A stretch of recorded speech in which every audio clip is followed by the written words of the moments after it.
ಗಮನಿಸಿ. ರೀಡಿಂಗ್ ನಿಮಗೆ ಅನ್ವಯಿಸಿದರೆ ಅಥವಾ ರೆಸೊನೇಟ್ ಆದರೆ ಮಾತ್ರ ತೊಗೊಳ್ಳಿ, ಇಲ್ಲಾಂದರೆ ಬಿಟ್ಬಿಡಿ. ಇದು ಒಂದು ಜನರಲ್ ರೀಡಿಂಗ್ ಮಾತ್ರ ಆಗಿರುತ್ತೆ. ಕಾರ್ಡ್ಸ್ನ ಶಫಲ್ ಮಾಡಿದಾಗ ತಿಂಗಳಲ್ಲಿ ನನಗೆ ಫಸ್ಟ್ ಕಾರ್ಡ್ ಮೂನ್ ಕಾರ್ಡ್ ಬಂದಿದೆ. ಮೂನ್ ಕಾರ್ಡ್ ಕೆಲವೊಮ್ಮೆ ಶೇಡಿ ಆಗಿರುತ್ತೆ, ಅಂದರೆ ಸ್ವಲ್ಪ ನೆಗೆಟಿವ್ ಇರುತ್ತೆ, ಬಟ್ ಕೆಲವೊಮ್ಮೆ ಮೂಡಿ ಪರ್ಸನ್ನ ರೀಪ್ರೆಸೆಂಟ್ ಮಾಡುತ್ತೆ. ಸೊ ನೀವು ತುಂಬ ಮೂಡಿ ಇದ್ದೀರೋ, ಅವಾಗವಾಗ ಮೂಡ್ ಅಪ್ಸೆಟ್ ಆಗುತ್ತೋ, ಅವಾಗವಾಗ ಒಂಟಿಯಾಗಿರ್ಬೇಕಂತ ಅನಿಸುತ್ತೋ, ಅವಾಗವಾಗ ವಿತೌಟ್ ರೀಸನ್ ಯಾವುದೇ ಕಾರಣ ಇಲ್ಲಾರ್ದೇ ನಿಮಗೆ ಬೇಜಾರಾಗುತ್ತೋ, ಆ ಥರ ನೀವಿದ್ದೀರೋ ಅಥವಾ ನೀವು ಆ ಥರ ಇರೋ ವ್ಯಕ್ತಿ ಜೊತೆ ಕನೆಕ್ಟ್ ಆಗಿರ್ಬೋದು. ಅಥವಾ ಎಮೋಷ್ನಲ್ ಬ್ಲಾಕೇಜ್ ಅಂತ ಹೇಳ್ತೀವಿ ಮೂನ್ ಕಾರ್ಡ್ ಬಂದರೆ. So may be single parent ಇರ್ಬೋದು, ಅಥವಾ ನಿಮ್ಗೆ ಈಗಾಗಲೇ ಒಂದು ಸಣ್ಣ ಮಗು ಇರ್ಬೋದು ಅಂತ ಹೇಳುತ್ತೆ. ಸೊ ತುಂಬ ಸ್ಟ್ರಗಲ್ನ ಹೇಳ್ತೀನಿ. ಅಗ್ರೆಷನ್, ತುಂಬ ಕೋಪ ಬರ್ತಾ ಇದೆ ನಿಮಗೂ ನಿಮ್ಮ ಪಾರ್ಟ್ನರ್ಗೂ. ಟೆನ್ಷನ್ ಹೇಳ್ತೀನಿ. ಏನೋ ಯಾವುದಕ್ಕೋ ನಾನು ಖುಷಿಯಾಗಿರ್ತೀನ ಮುಂದೇನಾದರೂ ಅಥವಾ ಇಲ್ವಾ, ನನ್ನ ಲೈಫ್ ಇಷ್ಟೇ ನಾನು ಕೆಲವೊಂದು ಥಾಟ್ಸ್ ನಿಮಗೆ ಬರ್ತಾ ಇದೆ. ಮೂನ್ ಕಾರ್ಡ್ ಕೆಲವೊಮ್ಮೆ ಫಾಸ್ಟ್ನ, ಅಂದರೆ ಕಳೆದೋಗಿರೋ ಮೆಮೊರೀಸ್ ಆಗಿರ್ಬೋದು ಅಥವಾ ಹಿಂದೆ ಇರೋ ಪರ್ಸನ್ನ ಕೂಡ ನಿಮ್ಮ ಫ್ಯೂಚರಲ್ಲಿ ತಂದು ನಿಲ್ಲಿಸುತ್ತೆ ಅಂತ ಹೇಳ್ಬೋದು. ಪಾಸ್ಟ್ ಪರ್ಸನ್ನ, ಪಾಸ್ಟ್ ಲೈಫ್ನ. ಮೇ ಬಿ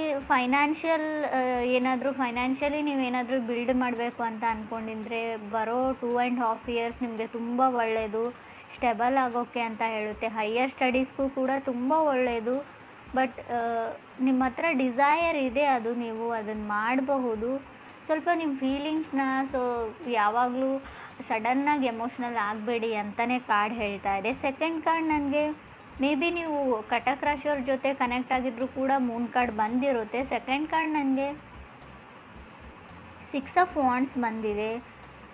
6 of Wands ಬಂದಿರೋದ್ರಿಂದ ಸೊ ಮೇ ಬಿ ನಾನು ನಿಮಗೆ ತುಂಬ ಏನು ಹೇಳ್ತೀನಿ, ಟ್ರಾನ್ಸ್ಫರ್ಮೇಷನ್ ಅಂತ ಹೇಳ್ತೀನಿ. ಸ್ಟ್ರಗಲ್ ಇರ್ಬೋದು ಮೂನ್ ಕಾರ್ಡಿಂದ. ಸೊ ಮನಸ್ಸಿಗೆ ಸಂಬಂಧಪಟ್ಟಿರೋ ಸ್ಟ್ರಗಲ್ ಆಗಿದೆ. 6 of Wands ಇರೋದ್ರಿಂದ ನಾನು ಗ್ರೀನ್ ಲೈಟ್ ಹೇಳ್ತೀನಿ. ಸೊ ನೀವೇನು ಮಾಡ್ತಾ ಇದ್ದೀರಾ, ಸಮಥಿಂಗ್ ನೀವೇನಾದರೂ ಬಿಲ್ಡ್ ಮಾಡ್ತಾ ಇದ್ದರೆ ಕ್ರಿಯೇಟಿವ್ಲಿ, ನೀವು ಕನೆಕ್ಟ್ ಆಗಿರೋ ಪರ್ಸನ್ ಕೂಡ ಆಗಿರ್ಬೋದು. ಇದು ಕಂಟಿನ್ಯೂ ಮಾಡಿ ಅಂತ ಕಾರ್ಡ್ ಹೇಳ್ತಾ ಇದೆ. ಥರ್ಡ್ ಕಾರ್ಡ್ ನನಗೆ ಸ್ಟಾರ್ ಕಾರ್ಡ್ ಬಂದಿದೆ. ತುಂಬ ಹೋಪ್ ಇದೆ. ಕೆಲವೊಮ್ಮೆ ಸ್ಟಾರ್ ಕಾರ್ಡ್ ಬಂದರೆ ಮೇ ಬಿ ನೀವು ಕುಂಭ ಅಥವಾ ಕನ್ಯಾ ರಾಶಿಯವ್ರ ಜೊತೆ ಕನೆಕ್ಟ್ ಆಗಿರ್ಬೋದು. ಹೋಪ್ ಇದೆ. ಸ್ಟಾರ್ ಕಾರ್ಡ್ ನೀವು ಏನೇ ಮಾಡಿ ಖಂಡಿತವಾಗ್ಲೂ ಹೋಪ್ನ ಇಟ್ಕೊಳ್ಳಿ ಅಂತ ಹೇಳುತ್ತೆ. ಖಂಡಿತ ಕೆಲಸ ಆಗುತ್ತೆ ಅಂತ ಹೇಳುತ್ತೆ. ಕೆಲವ್ರಿಗೆ ಎಲ್ಗೋ ಟ್ರಾವೆಲ್ ಮಾಡಬೇಕಾಗಿದೆ ನೀವು ಅಥವಾ ನಿಮ್ಮ ಪಾರ್ಟ್ನರು. ಸೊ ನಿಮ್ಮ ಪಾರ್ಟ್ನರ್ಗೋಸ್ಕರ ನೀವು ಪ್ರೇ ಮಾಡ್ತಾ ಇದ್ದೀರೋ, ನಿಮಗೋಸ್ಕರ ನಿಮ್ಮ ಪಾರ್ಟ್ನರು. ಅಥವಾ ಕೆಲವ್ರಿಗೆ ತುಂಬ ಹ್ಯಾಪಿನೆಸ್ ಇದೆ, ನಮ್ಮ ಖುಷಿ ಹೀಗೆ ಇರಲಿ ಅಂತ ದೇವ್ರ ಹತ್ರ ಪ್ರೇ ಮಾಡ್ಕೊಳ್ತಾ ಇರ್ಬೋದು. ಸೊ ನಮ್ಮ ಜೋಡಿ ಮೇಲೆ ಯಾರದೇ ದೃಷ್ಟಿ ಆಗದೆ ಇರಲಿ, ನಾನು ಕೊಟ್ಟಿರೋದು ನನ್ನ ಹತ್ರನೇ ಇರಲಿ ಯೂನಿವರ್ಸ್ಗೆ. ಸೊ ದೇವರಿಗೆ ಈ ಥರ ಕೇಳ್ಕೊಳ್ತಾ ಇರ್ಬೋದು ಅಂತ ಕೂಡ ಕಾರ್ಡ್ ಹೇಳುತ್ತೆ. ಫೋರ್ತ್ ಕಾರ್ಡ್ ನನಗೆ ನೈಟ್ ಆಫ್ ಸೋರ್ಡ್ಸ್ ಬಂದಿದೆ. ಸೊ ಯಾರು ತುಂಬ ಗಡಿಬಿಡಿಯಲ್ಲಿದ್ದಾರೆ, ರಶಲ್ಲಿದ್ದಾರೆ ನಿಮ್ಮ ಜೊತೆ ಮಾತಾಡೋಕ್ಕೆ, ಕಮ್ಯುನಿಕೇಟ್ ಮಾಡೋಕ್ಕೆ. ಸೊ ನೀವು ರೆಸ್ಪಾಂಡ್ ಮಾಡ್ತಾ ಇಲ್ಲ ರೈಟ್ ಅವೇ ಅಂತ ಅವ್ರಿಗೆ ಅನ್ನಿಸ್ತಾ ಇದೆ. ಅವ್ರು ತುಂಬ ರಶಲ್ಲಿದ್ದಾರೆ, ನೀವು ತುಂಬ ಸ್ಲೋ ಮೋಷನು. ಸೊ ಸ್ವಲ್ಪ ಎಲ್ಲೋ ಅವ್ರಿಗೆ ಕ್ಲ್ಯಾಶಸ್ ಅಂತ ಹೇಳ್ಬೋದು. ಅವ್ರ ಮನಸ್ಸಲ್ಲೇ ಯೋಚನೆ ಮಾಡ್ತಾರೆ, ಮೂನ್ ಕಾರ್ಡ್ ಇರೋದ್ರಿಂದ ನಾನೇ ಅವ್ರ ಹಿಂದೆ ಹೋಗ್ತಾ ಇದ್ದೀನ, ಅವ್ರಿಗೆ ನಾನೇ ಇರಿಟೇಟ್ ಮಾಡ್ತಾ ಇದ್ದೀನ, ಅವ್ರಿಗೆ ನಾನು ಇಷ್ಟನೋ ಇಲ್ವೋ ಅಂತ ನೀವು ಅಥವಾ ಅದರ್ ಪರ್ಸನ್ ತುಂಬ ಯೋಚನೆ ಮಾಡ್ತಾ ಇದ್ದೀರಾ. ಮೂನ್ ಕಾರ್ಡ್ ಓವರ್ ಥಿಂಕಿಂಗ್ನ ಕೂಡ ರೀಪ್ರೆಸೆಂಟ್ ಮಾಡುತ್ತೆ, ಹುಷಾರಾಗಿರಿ. ಫಿಫ್ತ್ ಕಾರ್ಡ್ ನನಗೆ 7 of Swords ಬಂದಿದೆ. ತುಂಬ ಚಾಲೆಂಜ್ ಅಂತ ಅನಿಸೋ ಪರ್ಸನ್ ಜೊತೆ ನೀವು ಕನೆಕ್ಟ್ ಆಗಿದ್ದೀರೋ ಅಥವಾ ನೀವೇ ತುಂಬ ಕಾಂಪ್ಲಿಕೇಟೆಡ್ ಆಗಿದ್ದೀರೋ ಅಂತ ಕಾರ್ಡ್ ಹೇಳುತ್ತೆ. ಸೊ ಟ್ರಸ್ಟ್ ಇಶ್ಯೂಸ್ ಅಂತ ಹೇಳ್ಬೋದು. ನಂಬಿಕೆ ಪ್ರಶ್ನೆ ಇದೆ, ಆ ವ್ಯಕ್ತಿನ ನಂಬೋದಾ ಇಲ್ವಾ ಅಂತ. ಕ್ರಾಸ್ ವಾಚರ್ಸ್ಗೂ ಅಷ್ಟೇ, ಅದರ್ ಪರ್ಸನ್ಗೂ ಅಷ್ಟೇ, ನಾನು ನಂಬೋದಾ ಅಥವಾ ಇಲ್ವಾ. ಸೊ ನಂಬಿಕೆ ಬರ್ತಾ ಇಲ್ಲ ಅಂತ ಹೇಳ್ಬೋದು. ಸೊ ಮೇ ಬಿ ಈ ಥರ ಹೇಳ್ತಾ ಇದ್ದೀನಿ ಅಂತ ಅಂದ್ಕೊಳ್ಬೇಡಿ. 7 of Swords ಇರೋದ್ರಿಂದ ಆಲ್ರೆಡಿ ನೀವು ಕಮಿಟ್ ಆಗಿದ್ರೋ, ರಿಲೇಷನ್ಶಿಪ್ಪಲ್ಲಿದ್ರೋ, ನಿಮ್ಮ ಪಾರ್ಟ್ನರ್ನ ನಿಮ್ಮ ಬೆಸ್ಟ್ ಫ್ರೆಂಡ್, ಸೊ ಯಾವ ಥರ ಹೇಳಿ, ನಿಮ್ಮ ಬೆಸ್ಟ್ ಫ್ರೆಂಡ್ ಕಿತ್ಕೊಂಡು ಹೋದ್ರು ಅಂತ ಹೇಳಲ್ಲ, ಅಥವಾ ಬೆಸ್ಟ್ ಫ್ರೆಂಡ್ ಜೊತೆನೇ ಅವ್ರು ಕನೆಕ್ಟ್ ಆಗಿದ್ದಾರೆ ನಿಮ್ಗೆ ತಿಳಿದೇ ಇರೋ ಹಾಗೆ ಅಂತ ಹೇಳ, ನೀವೇನಾದರೂ ಅಂದ್ಕೊಳ್ಳಿ. ಬಟ್ 7 of Swords ಇರೋದ್ರಿಂದ ಥರ್ಡ್ ಪರ್ಸನ್ ಖಂಡಿತ ಇದ್ದಾರೆ. ಆ ಪರ್ಸನ್ ನಿಮಗೂ ಗೊತ್ತು, ನಿಮ್ಮ ಫ್ರೆಂಡೇ ಆಗಿರ್ಬೋದು, ನಿಮಗೆ ಗೊತ್ತಿರೋ ವ್ಯಕ್ತಿ ಆಗಿರ್ಬೋದು.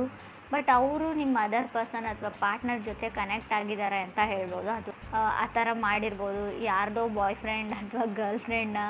ಸೊ ಮೇ ಬಿ ನೀವು ಸ್ಟೋಲ್ ಮಾಡಿರ್ಬೋದು ಅಂತ ಹೇಳುತ್ತೆ. ಫ್ರೆಂಡ್ಸ್, ಇದು ಕೆಲವ್ರಿಗೆ ಮಾತ್ರ, ಎಲ್ರಿಗೂ ಅನ್ವಯಿಸಲ್ಲ. ನಾನು ಈ ಥರ ಹೇಳ್ತಾ ಇದ್ದೀನಿ ಅಂತ ತಪ್ಪಾಗಿ ತಿಳ್ಕೊಳ್ಬೇಡಿ. ಕಾರ್ಡಲ್ಲಿ ಇರೋದನ್ನು ಮಾತ್ರ ನಾನು ಹೇಳ್ತಾ ಇದ್ದೀನಿ. 6th ಕಾರ್ಡ್ ನನಗೆ ಏಸ್ ಆಫ್ ವಾಂಡ್ಸ್ ಬಂದಿದೆ. ಕೆಲವ್ರಿಗೆ ಕಾರ್ ತೊಗೊಳ್ಬೇಕು, ನಿಮಗೋ ಅಥವಾ ನಿಮ್ಮ ಪಾರ್ಟ್ನರ್ಗೋ ಏಸ್ ಆಫ್ ವಾಂಡ್ಸ್ ಬಂದಿರೋದ್ರಿಂದ, ಅಥವಾ ಅಪಾರ್ಟ್ಮೆಂಟ್ ಅಂತ ಹೇಳ್ಬೋದು. So mood up and downs ಆಗ್ತಾ ಇದೆ. ಸೊ ನಿಮ್ಮದು ಅಥವಾ ನೀವು ಕನೆಕ್ಟ್ ಆಗಿರೋ ಪರ್ಸನ್ದು ತುಂಬ ಏನೋ ಗೊತ್ತಿಲ್ಲ, ನಿಮ್ಮ ಮನಸ್ಥಿತಿ, ನಿಮ್ಮ ಮೂಡು ಚೆನ್ನಾಗಿಲ್ಲ, ಕಂಟ್ರೋಲಲ್ಲಿ ಇಲ್ಲ ಅನ್ಬೋದು. ಯಾರ ಮೇಲೋ ಹೆವಿ ಲವ್ ಆಗಿದೆ ನಿಮಗೆ. ಸೊ ಅವ್ರ ಜೊತೆ ಯಾವಾಗಲೂ ಕಂಟಿನ್ಯೂಯಸ್ ಆಗಿ ಅವ್ರ ಜೊತೆ ಕಾಲಲ್ಲಿ ಇರಬೇಕು, ಮಾತಾಡಬೇಕು, ಅವ್ರನ್ನ ಮೀಟ್ ಮಾಡಬೇಕು, ಅವ್ರನ್ನ ನೋಡಬೇಕು. ತುಂಬ ಏನು ಹೇಳ್ತೀರಿ, ರಶಲ್ಲಿ ಇದ್ದೀರಾ ನೀವು. ಫೀಲಿಂಗ್ಸ್ ಕಂಟ್ರೋಲ್ ಆಗ್ತಾ ಇಲ್ಲ ಕೆಲವ್ರಿಗೆ ಅಂತ ಕೂಡ ಕಾರ್ಡ್ ಹೇಳ್ತಾ ಇದೆ, ನಿಮಗೂ ನಿಮ್ಮ ಪಾರ್ಟ್ನರ್ಗೂ. 7th ಕಾರ್ಡ್ ನನಗೆ 8 ಆಫ್ ವಾಂಡ್ಸ್ ಬಂದಿದೆ. ಮೇ ಬಿ 8 ಆಫ್ ವಾಂಡ್ಸ್ ಬಂದರೆ ಕೆಲವ್ರಿಗೆ ಹೊಸ ವ್ಯಕ್ತಿ ಇತ್ತೀಚೆಗೆ ಲೈಫಲ್ಲಿ ಎಂಟರ್ ಆಗಿದ್ದಾರೆ ಅಂತ ಹೇಳ್ಬೋದು. ಸೊ ಆಲ್ರೆಡಿ ನೀವು ಕನೆಕ್ಟ್ ಆಗಿರೋ ವ್ಯಕ್ತಿಗೆ ಆಲ್ರೆಡಿ ಬ್ರೇಕಪ್ ಆಗಿರ್ಬೋದು, ಅಥವಾ ನಿಮಗೆ ಆಲ್ರೆಡಿ ಬ್ರೇಕಪ್ ಆದಮೇಲೆ ಹೊಸ ವ್ಯಕ್ತಿ ಸಿಕ್ಕಿರ್ಬೋದು. ಬಟ್ ಪೂರ್ತಿಯಾಗಿ ಆ ಫಾಸ್ಟ್ ಹರ್ಟಿಂದ ಹೊರಗಡೆ ಬಂದಿಲ್ಲ ಅಂತ ಕೂಡ ಆ ಕಾರ್ಡ್ ಹೇಳ್ತಾ ಇದೆ. ಫಸ್ಟ್ ಆಫ್ ಆಲ್ ನೀವು ನಿಮ್ಮನ್ನು ಹೀಲ್ ಮಾಡ್ಕೊಳ್ಳಿ, ಪಾಸ್ಟ್ ಹರ್ಟಿಂದ ಆ ವ್ಯಕ್ತಿನ ಮರೆಯೋದಕ್ಕೆ ಟ್ರೈ ಮಾಡಿ ಅಂತ ಹೇಳ್ಬೋದು. ಅದಾದಮೇಲೆ ನ್ಯೂ ಪರ್ಸನ್ ಜೊತೆ ಕನೆಕ್ಟ್ ಆಗಿ, ಅಥವಾ ನೀವು ಅದರ್ ಪರ್ಸನ್ ಮೇಲೆ ಏನೆಲ್ಲ ಎಕ್ಸ್ಪೆಕ್ಟೇಷನ್ಸ್ನ ಇಟ್ಕೊಂಡಿದ್ದೀರಾ ಅಷ್ಟೊಂದು ಅವ್ರು ರೀಚ್ ಆಗ್ತಾ ಇಲ್ಲ. ಬಿಕಾಸ್ ಆಫ್ ಇನ್ನೂ ಹಳೆ ಪರ್ಸನ್ ಅವ್ರ ಮನಸ್ಸಲ್ಲಿ ಇರಬಹುದು ಅಂತ ಹೇಳ್ತಾ ಇದೆ. ಹಳೆ ನೆನಪುಗಳು ಅವ್ರಿಗೆ ಕಾಡ್ತಾ ಇದೆ ಅಂತ ಕೂಡ ಕಾರ್ಡ್ಸ್ ಹೇಳ್ತಾ ಇದೆ. ಮೇ ಬಿ ಇದು ನಿಮಗೂ ಕೂಡ ಆಗಿರ್ಬೋದು. 8th ಕಾರ್ಡ್ ನನಗೆ ಪೇಜ್ ಆಫ್ ಸಾರ್ಡ್ಸ್ ಬಂದಿದೆ.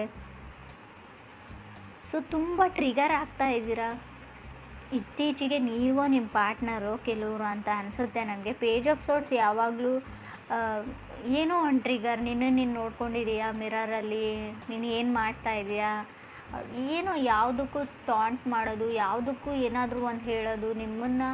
ಸೊ ಆ ಥರ ಇರೋ ಪರ್ಸನ್ ಜೊತೆ ನೀವು ಕನೆಕ್ಟ್ ಆಗಿದ್ದೀರಾ. ಯಾವಾಗಲೂ ನಿಮ್ಮನ್ನು ಟ್ರಿಗರ್ ಮಾಡ್ತಾರೆ. ಸೊ ಒಂದು ಡ್ರಾಮಾ ಕ್ರಿಯೇಟ್ ಮಾಡ್ತಾರೆ. ಸೊ ನಿಮಗೆ ಅಷ್ಟೊಂದು ರೆಸ್ಪೆಕ್ಟ್ ಕೊಡ್ತಾ ಇಲ್ಲ ಕೆಲವರಿಗೆ ಅಂತ ಹೇಳ್ಬೋದು. 9th ಕಾರ್ಡ್ ನನಗೆ 4 ಆಫ್ ಸಾರ್ಡ್ಸ್ ಬಂದಿದೆ. ಸೊ ಹೋಪ್ಲೆಸ್, ನೆಗ್ಲೆಕ್ಟೆಡ್ ಅಂತ ಹೇಳ್ಬೋದು. ನಿಮ್ಮನ್ನು ಅವ್ರು ನೆಗ್ಲೆಕ್ಟ್ ಮಾಡ್ತಾ ಇದ್ದಾರೆ. ಸೊ ಮೇ ಬಿ ನೀವೇ ನಿಮ್ಮನ್ನು ಹೇಟ್ ಮಾಡ್ಕೊಳ್ತಾ ಇರ್ಬೋದು. ನೋ ಬಡಿ ಲವ್ಸ್ ಮೀ ಅಂತ, ನನ್ನನ್ನು ಯಾರೂ ಇಷ್ಟಪಡಲ್ಲ, ಐ ಆಮ್ ನಾಟ್ ಗುಡ್ ಅಂತ ನಿಮಗೆ ಅನ್ನಿಸ್ತಾ ಇರ್ಬೋದು. ಸೊ ಯಾವತ್ತಿಗೂ ನಾನು ಏನು ಅಂದ್ಕೊಂಡಿರ್ತೀನಿ, ನನಗೇನು ಬೇಕಾಗಿರುತ್ತೆ ಅದು ಸಿಗಲ್ಲ ಅನ್ನೋ ನೆಗೆಟಿವ್ ಥಾಟ್ಸ್ ಇದ್ದರೂ ಕೂಡ 4 ಆಫ್ ಸಾರ್ಡ್ಸ್ ಬರುತ್ತೆ. ನಿಮಗೂ ಅಥವಾ ನೀವು ಕನೆಕ್ಟ್ ಆಗಿರೋ ಪರ್ಸನ್ಗೂ ನನ್ನ ಹಣೆ ಬರನೇ ಇಷ್ಟ, ನನ್ನ ಲೈಫಲ್ಲಿ ಯಾವುದೂ ಸರಿಯಾಗಿ ಆಗಲ್ಲ, ನನಗೇನು ಬೇಕೋ ಅದು ಯಾವತ್ತೂ ಸಿಗಲ್ಲ ಅಂತ ನೀವು ನಿಮ್ಮ ಪಾರ್ಟ್ನರು ತುಂಬ ನೆಗೆಟಿವ್ ಥಿಂಕಿಂಗ್ ಇದೆ. ಮೂನ್ ಕಾರ್ಡ್ ಬಂದಾಗಲೇ ನಾನು ಹೇಳಿದ್ದೀನಿ ನೆಗೆಟಿವ್ ಥಿಂಕಿಂಗ್ನ ಬಿಡಿ ಅಂತ. 10th ಕಾರ್ಡ್ ನನಗೆ 9 ಆಫ್ ಸಾರ್ಡ್ಸ್ ಬಂದಿದೆ. 9 ಆಫ್ ಸಾರ್ಡ್ಸ್ ಕೂಡ ಅದನ್ನೇ ಹೇಳ್ತಾ ಇದೆ, ನಾಟ್ ಶ್ಯೂರ್.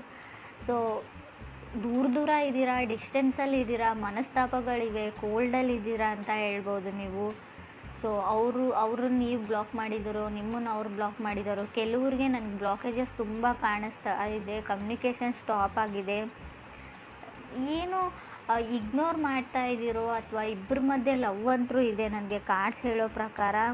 ಸೊ ಯಾರೋ ನಿಮ್ಮಿಬ್ಬರ ಮಧ್ಯೆ ತಂದಿಡ್ತಾ ಇರ್ಬೋದು. ಕೆಲವ್ರಿಗೆ 7 ಆಫ್ ಸಾರ್ಡ್ಸ್ ಇರೋದ್ರಿಂದ ಥರ್ಡ್ ಪಾರ್ಟಿ ಕೂಡ ಇರೋದನ್ನೇ ಹೇಳ್ತೀನಿ. ಯಾರೋ ನಿಮ್ಮನ್ನು ದೂರ ಮಾಡೋಕ್ಕೆ ಟ್ರೈ ಮಾಡ್ತಾ ಇದ್ದಾರೆ, ಎಕ್ಸ್ಟರ್ನಲ್ ಫೋರ್ಸಸ್ ಅಂತ ಕೂಡ ನನಗೆ ಹೇಳ್ತಾ ಇದೆ. ಸೊ ಮೇ ಬಿ ನಿಮ್ಮ ರಿಲೇಷನ್ಶಿಪ್ ಹಾಳಾಗಿದ್ದರೆ, ಬ್ರೇಕಪ್ ಆಗಿದ್ರೆ, ನಿಮ್ಮ ಎಕ್ಸ್ ಬ್ಯಾಕ್ ಆಗಿದ್ರೆ ರೀಬಿಲ್ಡ್ ಮಾಡಿ ಅದನ್ನು ಅಂತ ಕಾರ್ಡ್ ಹೇಳ್ತಾ ಇದೆ. ಸೊ ಸಡನ್ ಬ್ರೇಕಪ್ನ ಕೂಡ ನಾನು ಹೇಳ್ತೀನಿ. 7 ಆಫ್ ಸಾರ್ಡ್ಸ್ ಇದ್ದರೆ 4 ಆಫ್ ಸಾರ್ಡ್ಸ್ ಇದೆ. ಮೇ ಬಿ ಸಡನ್ ಬ್ರೇಕಪ್ ಆಗೋ ಚಾನ್ಸಸ್ ಇದೆ. 9 ಆಫ್ ಸಾರ್ಡ್ಸ್ ಕೂಡ ಇದೆ. ಸೊ ಏನೇ ಆಗಲಿ ನಿಮಗೆ ಡೈರೆಕ್ಟಾಗಿ ಹೇಳೇ ಅವ್ರು ಬ್ರೇಕಪ್ ಮಾಡ್ಕೊಂಡಿರ್ತಾರೆ.